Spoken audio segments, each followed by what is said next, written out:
Oke, assalamualaikum warahmatullahi wabarakatuh. Jumpa lagi dengan saya di Pak Syaf Channel. Apa kabar sobat semuanya? Semoga sobat Pak Syaf semua tetap dalam keadaan sehat dan tetap semangat. Baik, kali ini saya akan meneruskan pembahasan saya terkait dengan masih terkait dengan lektor kepala dan guru besar.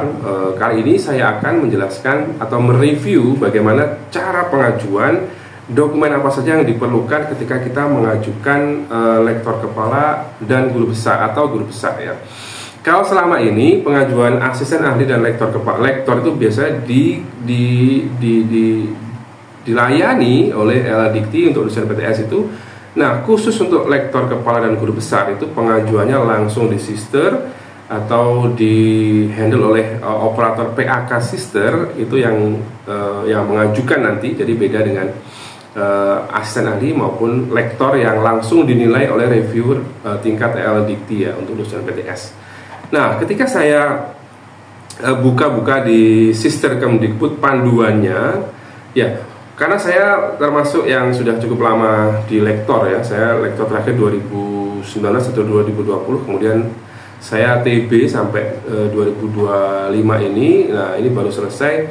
Nah, harapannya pengen melihat bagaimana sih, apa saja persyaratan yang harus saya siapkan kalau ingin mengajukan ke lektor kepala ya, meskipun sudah saya review sebelumnya terkait syarat khusus dan sebagainya, akan saya lihat kebutuhan apa yang harus disiapkan dosen yang akan mengajukan lektor kepala ya. Yang pertama adalah ini adalah matriknya yang ada di websitenya Sister. Yang pertama, lektor kepala, jabatan terakhir lektor, minimum S2, telah menempati jabatan akademik rektor selama 2 tahun. BKD selama 4 semester terakhir telah memenuhi atau M. Total KUM, angka kredit memenuhi untuk naik jabatan menjadi lektor kepala. Jika PNS maka pangkat harus minimal 3D. Itu yang pertama ya. Nah, untuk guru besar itu jabatan terakhir rektor kepala, minimum S3, telah menempati jabatan akademik rektor kepala selama lebih dari 2 tahun. BKD selama 4 semester terakhir telah memenuhi. Kemudian telah menjadi dosen selama lebih dari 10 tahun sejak dalam jabatan akademik pertama AA ya.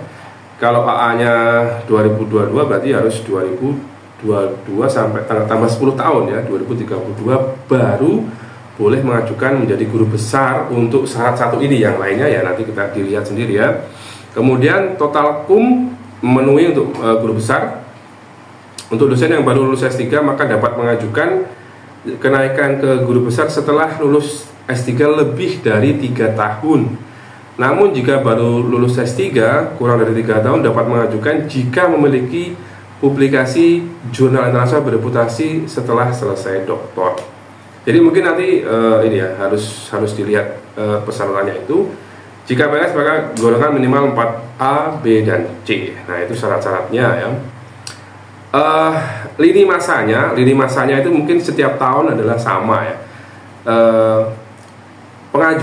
Pengajuan usulan kenaikan jabatan akademik periode 2 itu September sampai Oktober ya, setiap tahunnya ya.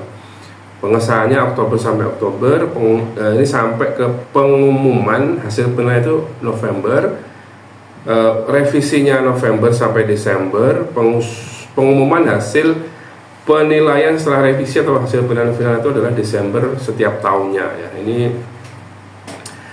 informasi pentingnya adalah hasil penilaian kenaikan jabatan setelah revisi merupakan hasil akhir. Artinya kalau lulus ya lulus, kalau tidak berarti harus mengajukan lagi dari nol ya, mungkin seperti itu. Nah, ini adalah lini masanya.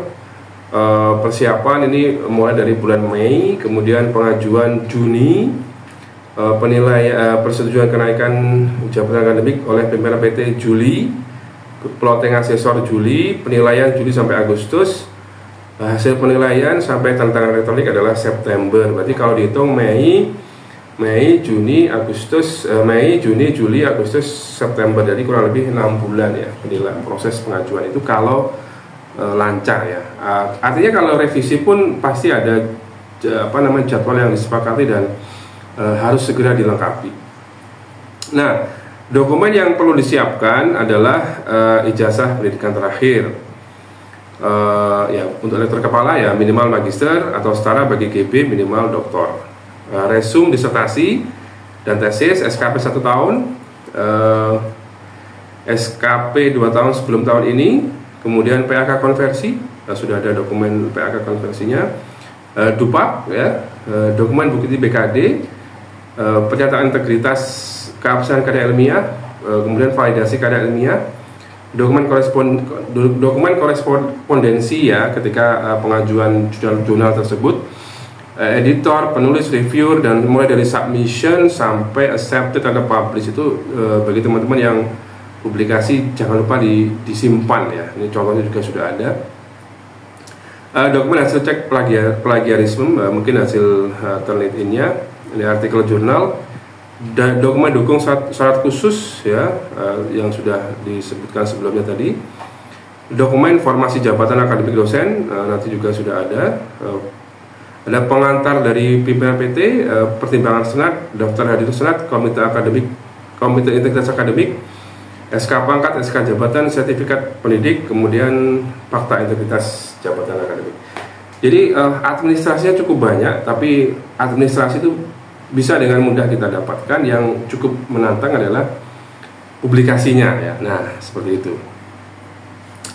Nah, kalau alurnya, ini alur untuk guru besar ya, kita lihat seperti apa. Alur kalau saya buka di Sister PAK sebagai operator itu, alurnya adalah pemilihan dosen. Nanti dipilih dosen yang eligible sesuai dengan syarat yang sudah ada, melengkapi dokumen dosen tadi sudah saya jelaskan, sudah saya sebutkan. Kemudian penugasan asesor, nanti ada ada penugasan asesor tiap dosen, ada monitoring ajuan ya.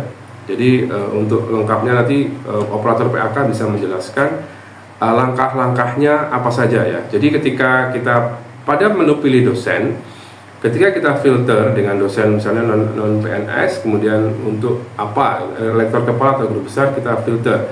Nah dari situ nanti akan kelihatan misalnya dosen siapa saja sudah memenuhi atau eligible untuk diajukan ke lektor kepala. Nah biasanya ada di situ apa saja, siapa saja yang sudah eligible, kenapa eligible atau kenapa tidak eligible. Nanti biasanya kita diberikan saluran informasi untuk berkorespondensi atau berkomunikasi dengan bagian SDM di LL Dikti masing-masing untuk mengkonfirmasi jika ada dosen PTS ya atau dosen di kampus Sobat Pak Saf yang tidak eligible itu kenapa.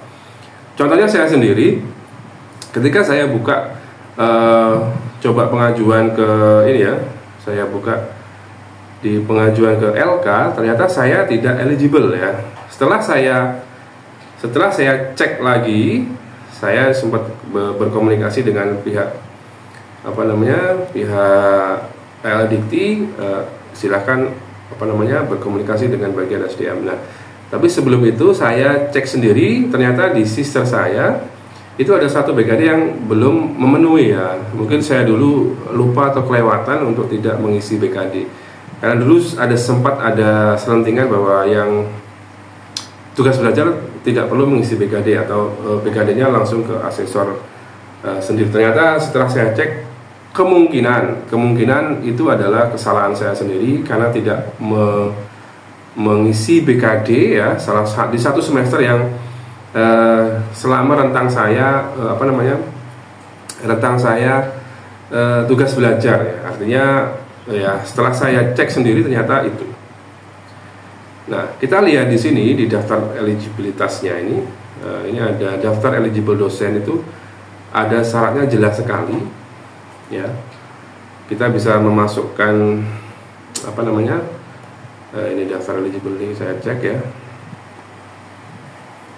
Nah, ini mengapa tidak masuk eligible? Coba saya cek di sini, saya masukkan hidden, target jabatannya adalah lektor kepala. Nah, ketika saya cek eligible, nah saya mohon maaf dosen tersebut tidak eligible.